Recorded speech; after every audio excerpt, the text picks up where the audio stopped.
Good day, senior high school students, and welcome back. I am your online math tutor, Ma'am Karin. I am so glad that you are here to join us in the next lesson for general mathematics.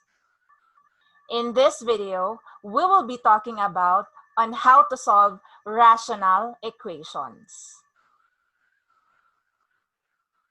There are 4 steps to follow in solving rational equations. Step 1. Find the least common denominator or the LCD. Step 2. Multiply each side of the equation by the LCD and simplify. Step 3. Solve the resulting equation. And step 4. Check the solution or solutions with the original equation. Let's have example number 1. Solve the rational equation 1 over 7 x equals negative 1/3. To solve this, we're going to follow the 4 steps. For step 1, find the least common denominator or the LCD. In the given equation, we have a single term on the left side and a single term on the right side. In my previous video, nabanggit ko yung dalawang methods in getting the least common multiple of the denominator. Yung unang method ay yung by listing. When you say listing method, you are going to list all the multiples of 7 and 3. When you say multiples of 7, kailangan nating ma-remind nung mga numbers in the multiplication of 7. These are 7, 14, 21, 28, 35, and so on and so forth. Sa 3 naman, we have 3, 6, 9, 12, 15, 18, 21, and so on and so forth. Titigil lang tayo sa paglista ng mga multiples kapag nahanap na natin yung smallest common value between 7 and 3. In this case, yung 7 and 3, yung common value or common multiple nila ay 21. You can now observe that 21 is divisible by 7 and 3. That is method number 1. For method number 2, by prime factorization. Yan yung method na gagamitin natin dito sa lesson na ito. When you say by prime factorization, in here, 7 and 3, yung kukunin natin yung prime factors. Let's have 7. Yung prime factors ng 7 ay 1 and 7. Prime factors ng 3 naman ay 1 and 3. Kung mapapansin ninyo, yung pagkakasulat ng mga factors ng 7 at 3 ay by pair yung parehong number sa factors nila. Here, merong 1 sa factor ng 7 at sa factors ng 3. So, itatapat mo lang siya dito. While sa 3 naman, wala siyang kapareho dun sa taas, kaya nakaseparate siya sa 7. So, we have to write down 1. Isang beses mo lang siya isusulat. Yung 3 naman, ibababa mo lang siya. No problem kung walang kapareho dun sa taas. At yung 7 naman na number ay ibababa mo lang din. And you're going to get the product. 1 times 3 times 7, that is equal to 21. 21 is the least common denominator or the least common multiple of the denominators, which are 7 and 3. For step number 2, we are going to multiply each side of the equation by the LCD and simplify. From step number 1, ang nakuha nating LCD ay 21. I-multiply natin siya sa left side ng equation at i-multiply mo sa right side ng equation. Magiging siyang 21 times x over 7 na lang. Magiging siyang x over 7 because you can simplify 1 over 7 times x. 1 times x is x. copy the denominator 7 equals negative 1/3 times 21. Ang 21 can be in the form of 21 over 1. So 21 over 1 times x over 7 equals negative 1/3 times 21 over 1. Since we have here multiplication, so numerator times numerator, denominator times denominator. We have here 21 times x is 21x, 1 times 7 is 7, equals 1 times 21 is 21, copy the negative sign, 3 times 1 is 3. We can now simplify this. 21 divided by 7 is 3, and then copy x, equals negative 21 divided by 3 is 7. This is now the resulting equation of the given rational equation. For step number 3, from the resulting equation, which is 3x equals negative 7, kukunin na natin yung value ng x by multiplication property of equality or division property of equality. We're going to divide both sides by 3 since yan yung coefficient ng x to get the value of x. 3x divided by 3 equals negative 7 divided by 3. Final answer, x equals negative 7 over 3. For step number 4, we're going to check the solution with the original equation. Since na ang nakuha natin sa unang slide ay x equals negative 7 over 3, i-check natin dun sa equation na given. Just substitute it to x, 1 over 7 from the equation.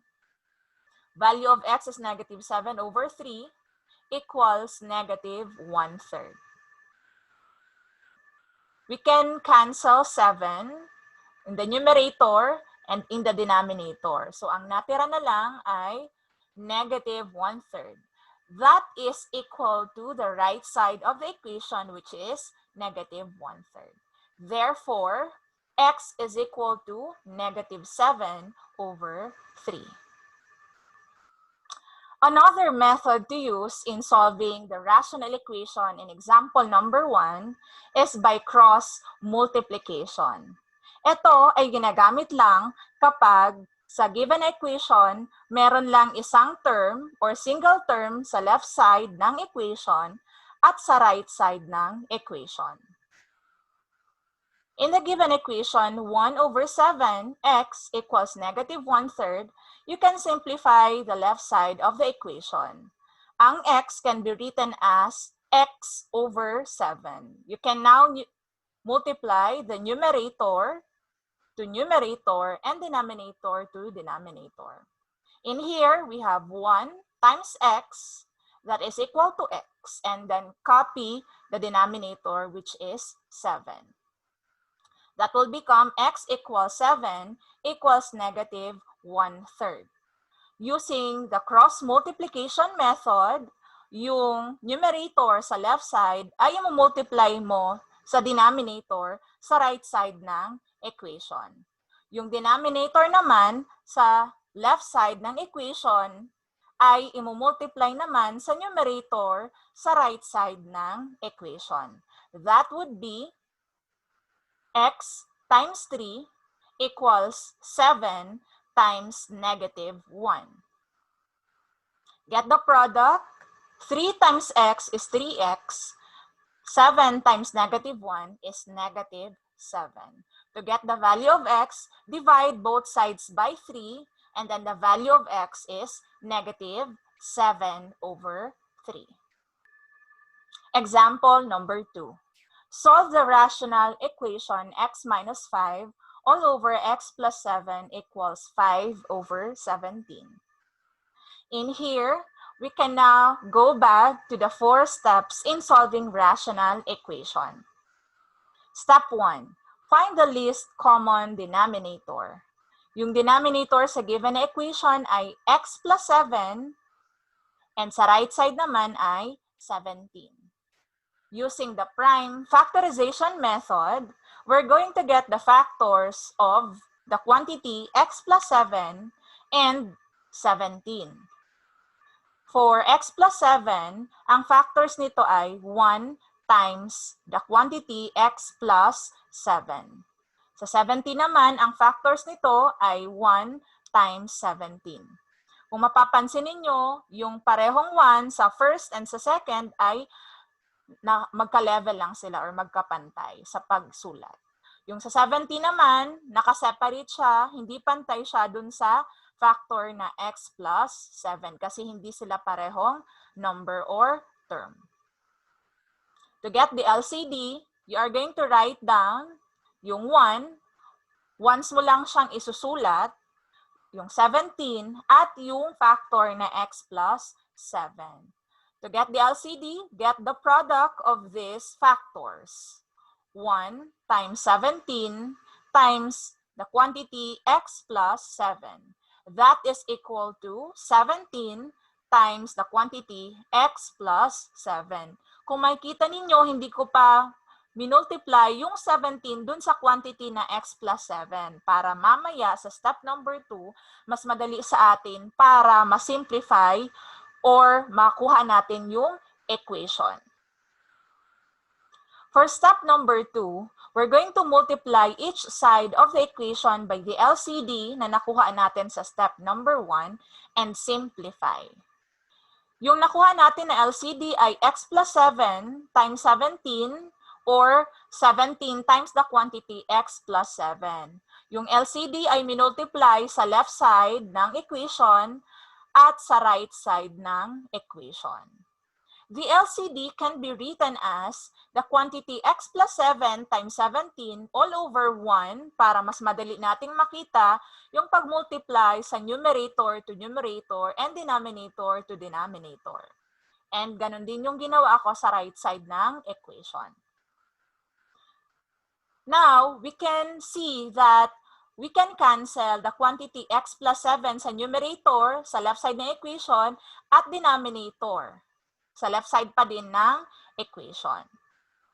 Kung may pwede ka pang i-cancel, i-cancel na. Basta magka-cancel ka sa taas at sa baba ng parehong term or number. Sa right side naman ng equation, we have here yung pareho na number sa numerator at sa denominator, we have 17. We are going to cancel 17 sa numerator and denominator. Yung mga natirang terms na lang ay 17 multiplied dito sa numerator na quantity x minus 5 equals 5. Sa taas pa din, multiplied to x plus 7. Huwag na natin isusulat yung mga na-cancel na. This is the resulting equation. For step 3, solve the resulting equation. We're going to simplify now. 17 times x is 17x. 17 times negative 5 is negative 85 equals 5 times x is 5x. 5 times 7 is positive 35. We're going to apply the addition property of equality. Or, simply, ita-transpose natin yung mga terms na may mga variable at yung mga constant. Pagtatabihin natin yung may mga variable at pagtatabihin natin yung mga constant. 17x minus 5x, that is 12x, equals 35 plus 85, that is 120. To get the value of x, we're going to divide both sides by 12 para ma-cancel yung numerical coefficient ng x. Therefore, here, x is equal to 10. For step number 4, we're going to check the solution, which is x equals 10. Tama ba siya para dun sa original na equation? We're going to substitute x equals 10. So, from the original equation, 10 minus 5 all over 10 plus 7 equals 5 over 17. 10 minus 5 is 5. 10 plus 7 is 17. Both sides are equal. Then, we can say that x is equal to 10. Since na ang given na equation sa example number 2 ay may isa lang na term sa left side at may isa lang na term sa right side, we can now use here cross multiplication.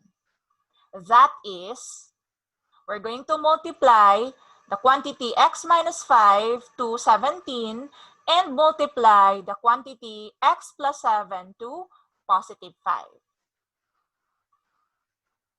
Simplify, 17 times x is 17x, 17 times negative 5 is negative 85, equals 5 times x is 5x, 5 times 7 is 35. Pagtatabihin na natin yung mga terms na may variable and yung mga constant, pagtatabihin din natin. 17x minus 5x equals 35 plus 85. To simplify, that will become 12x equals 120. To get the value of x, divide both sides by the numerical coefficient of x. Therefore, the value of x is 10. Example number 3. Solve the rational equation 1 over 2x plus 5 over 4 equals 3 over x. We're going to follow the 4 steps. Step 1, find the least common denominator. Yung mga denominator sa equation ay 2x, 4, saka x. We're going to get its factors. Para sa 2x, yung factors nito ay 2 and x. Sa 4 naman, yung prime factors nito ay 2 and 2. And sa x, we have here 1 times x or just simply x. Kung makikita nyo yung pagkakasulat nung 2 sa first na number or term at 2 sa 4 is magkatapat lang. At yung may sobrang x, nasa unahan siya. Walang katapat na 2 kasi isa lang yung 2 sa term na 2x. We're going to write down 2, ibababa lang natin yung second 2 at yung last which is x. The LCD is 2 times 2. Dito, isang 2 lang yung isusulat mo and the variable x. The LCD is 2 times 2 times x, that is 4x. For step number 2, we're going to multiply each side of the equation by the LCD. In here, that is 4x, and we're going to simplify. Yung LCD natin na 4x ay multiply natin sa right side ng given equation at sa right side. 4x can be written as 4x over 1. On the left side, that will be multiplied, and on the right side. So, tapat-tapat lang. 4x times 1, we have 4x. 1 times 2x is 2x. Plus 4x times 5, that is 20x. 1 times 4 is 4. Equals 4x times 3 is 12x. 1 times x is x. So from here, may mga pwede tayong i-cancel on the numerator and in the denominator sa isang term. Yung first x dito sa term na to, that can be canceled, numerator and denominator. And dito sa right side ng equation, yung x sa numerator and denominator. We have here 4 over 2 na lang plus 20x over 4 equals 12. 4 divided by 2 is equal to 2 plus 20 divided by 4 is 5. Copy the variable x equals 12. That is the resulting equation. 2 plus 5x equals 12. To get the value of x, we're going to transpose 2 to the right side. That will become negative 2. 5x equals 12 minus 2. 12 minus 2 is 10. Divide both sides by 5. And the value of x is 2. For step 4, we're going to check the solution with the original equation. Yung nakuha natin na value ng x ay 2. We're going to substitute that to the variable x from the original equation. 1 over 2 times 2 plus 5 over 4 equals 3 over 2. To simplify, 1 over 2 times 2 is 4 plus 5 over 4 equals 3 over 2. On the right side of the equation, same lang yung denominator.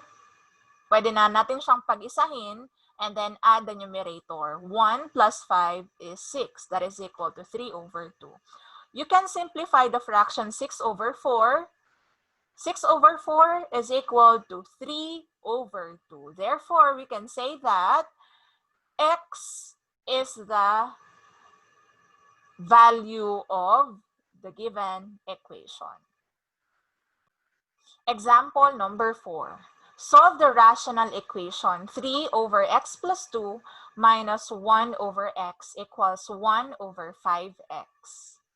We're going to follow the 4 steps. Step 1, find the least common denominator. Yung mga denominator dito sa given equation ay sa first term, we have x plus 2. Sa second term, we have x. At sa right side ng equation, we have 5x. We're going to get the prime factors of these terms. Sa x plus 2, we have the factors 1 and the quantity x plus 2. Sa x, we have 1 times x. And sa 5x, we have 1 times 5 times x. Yung pagkakasulat ng mga factors, kapag may kapareho, sa una, sa second, and sa third, itatapat mo lang siya by column. At kung wala naman, isa-separate mo siya from the other factors. Yung x, since na pareho, yung ikalawa at ikatlo, so nakatapat yung variable x. Write down 1, 5x, and x plus 2. You're going to write once the number 1, yung 5, variable x, and the quantity x plus 2. We have here 5x times the quantity x plus 2. Hindi ko pa kinombine yung 5x and x plus 2 para mas madali nating ma-cancel or ma-simplify yung given na equation mamaya. For step number 2, multiply each side of the equation by the LCD and simplify. So here, yung LCD natin na nakuha sa step number 1 will be multiplied to the left side of the equation and also on the right side of the equation. The LCD can be written as 5x multiplied to the quantity x plus 2 all over 1 and also on the right side. Now, we can multiply the LCD to each term on the left side of the equation. That is 5x times the quantity x plus 2 multiplied to the numerator on the first term, that is 3, all over, sa denominator naman, 1 times the quantity x plus 2. Minus the LCD times 1, nandito siya, 1 times x, nandito siya, equals 1 times the LCD over 5x times 1. May nakikita na tayong mga common term sa numerator and denominator. Sa unang term, we have x plus 2, which is cancel. Sa second term, we have 1 and x, numerator and denominator. Sa right side ng equation, we can cancel 1 and 5x, and sa denominator, ganun din. So, yung mga natira na lang, sa unang term, we have 5x times 3 minus 5 times the quantity x plus 2 equals x plus 2. For step number 3, the resulting equation, we have to simplify that. 5x times 3 is 15x minus 5 times x is 5x. Negative 5 times 2 is negative 10 equals x plus 2. Yung may mga terms na may variable ay pagsasama-samahin natin sa left side at yung mga constant ay sa right side naman. 15x minus 5x minus x is 9x equals 2 plus 10 is 12. To get the value of x, divide both sides by 9. Final answer, we have 4 over 3. That is the simplified form of 12 over 9. For step number 4, we're going to check the solution with the original equation. Ang nakuha nating value ng x ay 4 over 3. Isa-substitute natin sa mga variable na x dun sa given equation. So we have here 3 over 4 over 3 plus 2 minus 1 over 4 over 3 equals 1 over 5 times 4 over 3. To simplify that, unahin na muna natin yung sa denominator ng first term. Kukunin natin yung LCD nito, yung number 2, that can be written as 2 over 1. So, between 3 and 1 na denominator, ang LCD ay 3. 3 divided by 3 is 1, times 4, we have 4, plus 3 divided by 1, as the denominator of 2 is 3, times 2, 6. Kung makikita natin, 4 over 3 yung first term, at sa second term naman, 6 over 3, that is equal to 2. So, babalik lang siya sa dati. Minus 1 over 4 over 3, since na ang numerator ay 1, just get the reciprocal to simplify. The reciprocal of 4 over 3 is 3 over 4 equals 1 over, ang 5 ay pwede mong isulat as 5 over 1. To multiply fraction, 5 times 4, that is 20. 1 as the denominator of 5 is 1. Ito times natin sa 3. Next, 3. 4 plus 6 is 10 over 3 minus 3 over 4 equals, from here, yung reciprocal nito, 20 over 3 is 3 over 20. Since na ang numerator dito ay 1, just get the reciprocal of the denominator. That will become 3 over 20. Yung naka-red na term, yung first term, we can simplify this as 3 over 1, that is equal to 3, and then the division as the operation will now be changed to multiplication, and then get the reciprocal of 10 over 3. That will become 3 over 10. Minus 3 over 4 equals 3 over 20. 3 times 3 is 9. 1 times 10 is 10. Minus 3 over 4 equals 3 over 20. Get the LCD of 10 over 4, that is 20. 20 divided by 10 is 2 times 9, that is 18. Minus 20 divided by 4, that is 5, times 3, that is 15, equals 3 over 20.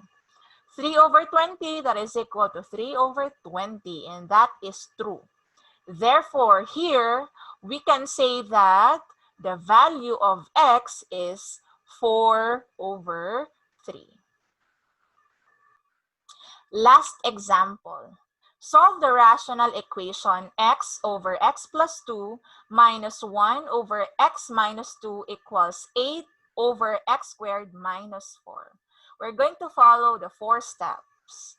Get the least common denominator.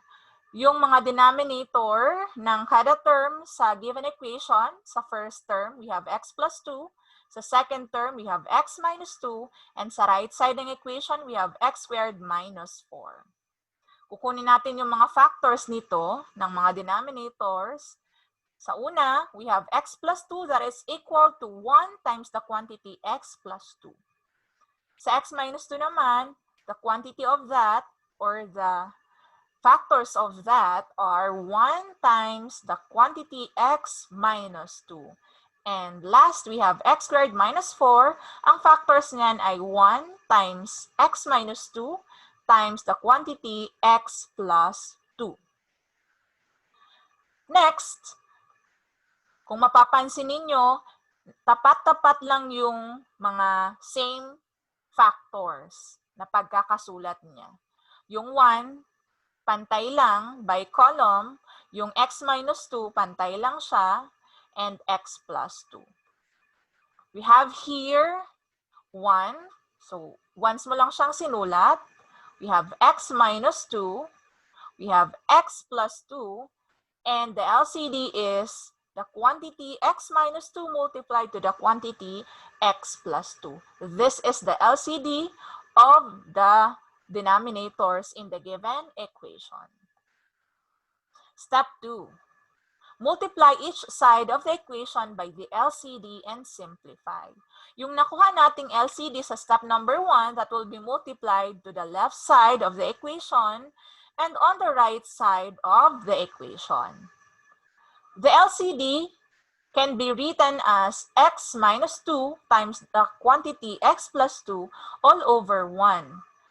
And sa right side, ganun din.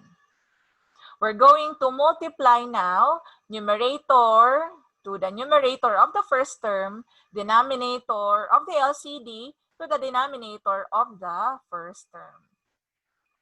That would be the LCD times x, 1 times x plus 2, minus. Second term na tayo, LCD times 1 times the denominator of the second term equals 8 times the LCD, eto na siya, denominator times 1. That is x squared minus 4. Makikita nyo na may mga pareho ng terms on the numerator and denominator. Pwede na natin siyang i-cancel. First term, we have x plus 2, canceled na siya. 1 and x minus 2 canceled. And sa right side, we have x minus 2 times the quantity x plus 2. Sinabi natin kanina na itong dalawang factors na to ay equal din sa x squared minus 4. So, cancel na sila. Yung mga natira na lang dito ay the quantity x minus 2 times x sa first term minus the quantity x plus 2 equals 8. Huwag kakalimutang isulat yung parenthesis kasi may negative pa dito and we're going to distribute that inside the parenthesis. For step 3, solve the resulting equation. Yan yung resulting equation natin from step number 2. We're going to simplify. X times x is x squared. Negative 2 times x is negative 2x. May negative dito. We're going to distribute that. Negative times x is negative x. Negative times positive 2 is negative 2 equals 8. We have here like terms. X squared minus 2x minus x is negative 3x. Minus 2 equals 8. Next, yung constant, we can simplify that. Negative 2 minus 8, that is negative 10. Can now have here a quadratic equation, meaning there will be 2 factors.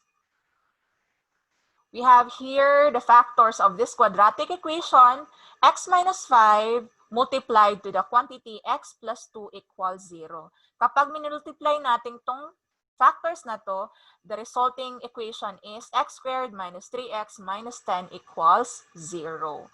Para mukha mo tong factors na to, you may use quadratic formula kung medyo nahihirapan ka pa sa pagkuha ng factors ng quadratic equation. We can now split the factors and equate that to 0. X minus 5 equals 0 and x plus 2 equals 0. The value of the first x is 5 and second, we have x equals negative 2. Transpose natin sa right side kaya nag-iba yung sign. For step number 4, we're going to check the solutions with the original equation. Sa step 3, may nakuha tayong dalawang value ng x. Yung una, we have positive 5. We're going to substitute that to the original equation, which is ito. That is this equation. Simplify. 5 plus 2 is 7, minus 5 minus 2 is 3. Equals 5 squared is 25. We're going to subtract that to 4. Get the LCD of 7 and 3. That is 21. 21 divided by 7 is 3 times 5. We have 15. minus 15 divided by 3 is 7 times 1, we have 7 equals 8 over 25 minus 4 is 21. 15 minus 7 is 8 over 21. That is equal to 8 over 21. Therefore, x minus 5 is a solution to this equation. What about the second value of x, which is negative 2? We're going to substitute that to the original equation. We have here negative 2 all over negative 2 plus 2 plus 1 all over negative 2 minus 2 equals 8 over negative 2 squared minus 4. Kung makikita ninyo, yung sa first term, negative 2 plus 2 sa denominator ay naging 0 na siya. Meaning, this equation is undefined. From here, we cannot say that the value of x in this equation is not equal to negative 2. Ang negative 2 ay tinatawag na extraneous solution. When you say extraneous solution, nakuha mo naman siya dun sa pag-solve mo sa step number 3, but then, nung chinek mo na with the original equation, naging undefined na siya or hindi na siya equal dun sa yung left side na value na equation ay hindi na equal sa right side na term dun sa equation.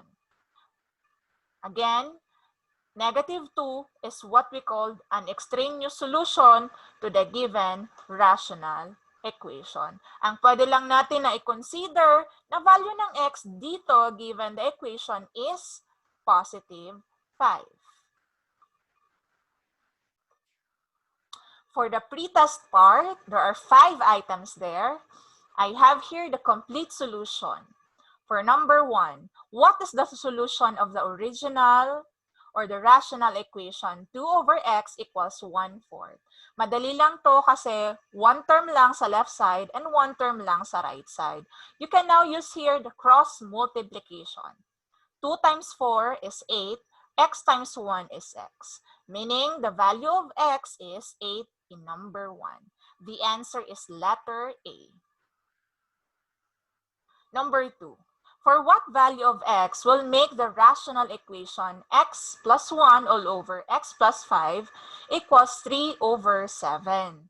Yung mga nasa choices ay yung mga posibleng value ng x sa given na equation. So, iisa-isahin natin siya kung alin ba yung solution sa given na equation. Using the value of x sa letter A, which is negative 2, sinubstitute natin sa equation, ang lumabas ay negative 1/3 that is not equal to 3 over 7. So, letter A is not a solution. What about yung value ng x equals negative 1 sa letter B? We substituted that to the given equation. Again, that's not a solution. Sa letter C na given, which is x equals 2, sinubstitute natin at ang lumabas ay 3 over 7 is equal to 3 over 7, and that is true. Therefore, our answer is letter C. Number 3.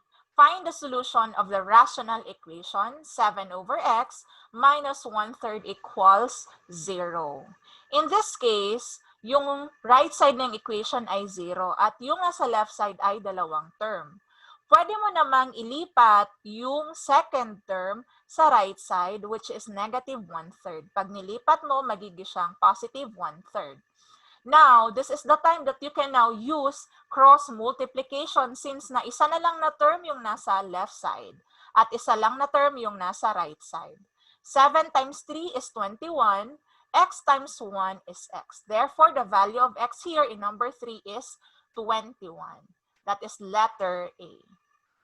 Number 4. What is the solution of the rational equation? X minus 5 all over x plus 7 equals 5 over 9. One term lang naman yung nasa left side ng equation at isa lang na term yung nasa right side.